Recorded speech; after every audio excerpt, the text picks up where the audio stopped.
வீரமணி என்ன சொல்றாருன்னா, எப்படியாவது ஒரு RSS காரரை தான் நியமனம் பண்ண போறாங்க, அவங்களையாவது சீக்கிரமா நியமனம் பண்ணிடலாமே அப்படின்னு. இல்ல தீகாவில இருந்தா நியமனம் பண்ணணுமாமா? இது கிரிமினல் பயமில்லையாச்சே.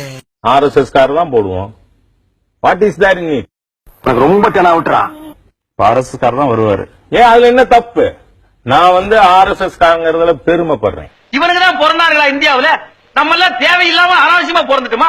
அரசுடைய நிறுவனங்கள் முக்கியமான பொறுப்புகளுக்குள்ள எல்லாமே RSS கொள்கையில சேர்ந்தவங்க மத்திய அரசு நியமனம் செய்கிறதுங்கிற ஒரு குற்றச்சாட்டு. என்ன தப்பு? இது பிஜேபியோட ஆட்சி.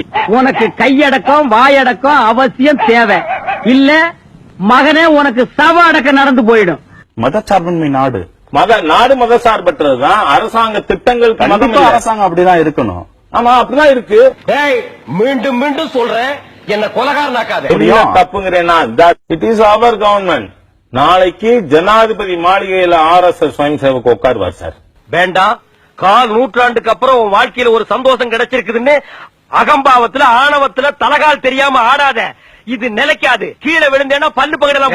எல்லா வேறுபாடுகள் இருந்தாலும் எல்லாரும் ஒற்றுமையா இருக்கக்கூடிய ஒரு நாட்டுல நான் RSS காரர் தான் குடியரசுத் தலைவரா வருவாரு, RSS காரர் தான் துணை குடியரசுத் தலைவரா வருவாரு அப்படிங்கிறது ஒரு மத ஒற்றுமையை ஒரு பிரச்சனையை உண்டு பண்ணாதான். எப்படி பிரச்சனை? RSS alone is a secular organization in India. ஐயோ, இவன் என்ன ஜென்மம்? சரியான சாக்கடையா இருப்பான்.